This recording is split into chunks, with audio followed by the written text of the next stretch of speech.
प्रदेश कांग्रेसের পক্ষ থেকে সারা রাজ্যে যথাযোগ্য মর্যাদার সঙ্গে পালন করার লক্ষ্যে প্রতিটি প্রধান কার্যালয় সহ জেলা অফিস ব্লক অফিসগুলিতে আজ পতাকা উত্তোলন, ইন্দিরাজির প্রতিকৃতিতে মাল্যদান এবং দরিদ্র নারায়ণ সেবা এই কর্মসূচি বিভিন্ন জেলায় ব্লকে অনুষ্ঠিত হবে।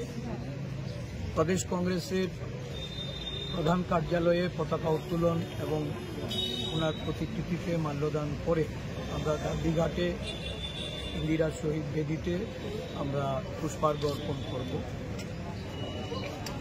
ইন্দিরাজি ছিলেন বিশ্বনেত্রী, যাকে লৌহ মানবী রূপে সারা পৃথিবীর মানুষ জানতেন। ভারতবর্ষের প্রথম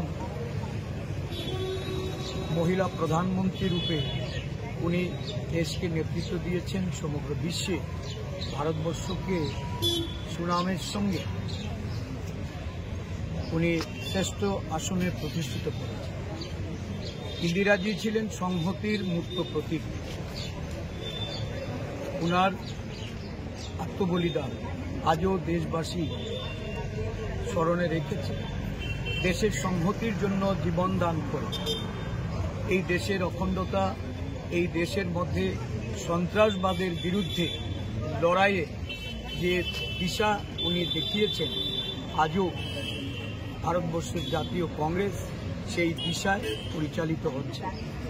গত 31শে অক্টোবর ওনার মৃত্যু দিবস আমরা উদযাপন করে ত্রিপুরা রাজ্যের বুকে বিভেদতা এবং বিচ্ছিন্নতার যে সুরসুরি নানাভাবে চক্রান্ত করে জাতি এবং ধর্মের যে বিভেদ তৈরি করার একটা অপচেষ্টা, এটাকে রুখে দেওয়ার জন্য, জনগণকে সতর্ক করার জন্য, জাগ্রত করার জন্য প্রদেশ কংগ্রেস সংহতি পদযাত্রা শুরু করেছে।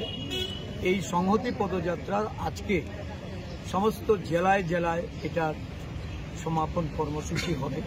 আমাদের সদর জেলাতেও আজ বিকেল 5টায় কর্মসূচি হচ্ছে।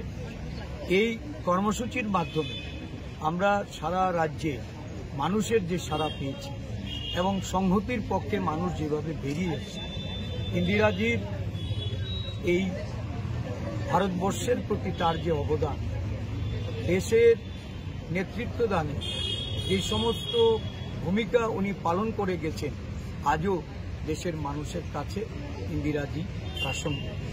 আজকে প্রদেশ কংগ্রেস শ্রদ্ধাবনিত চিত্তে ইন্দিরাজির প্রতি আমরা আমাদের এই শ্রদ্ধা নিবেদন করছি।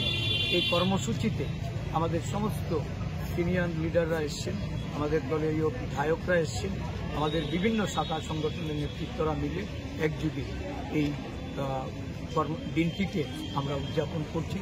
প্রদেশ কংগ্রেসের পক্ষ থেকে আমি রাজ্যবাসী এবং আমাদের সমস্ত আপামর কংগ্রেস দলীয় কর্মী সমর্থকদের প্রতি আমি অভিনন্দন জানাই।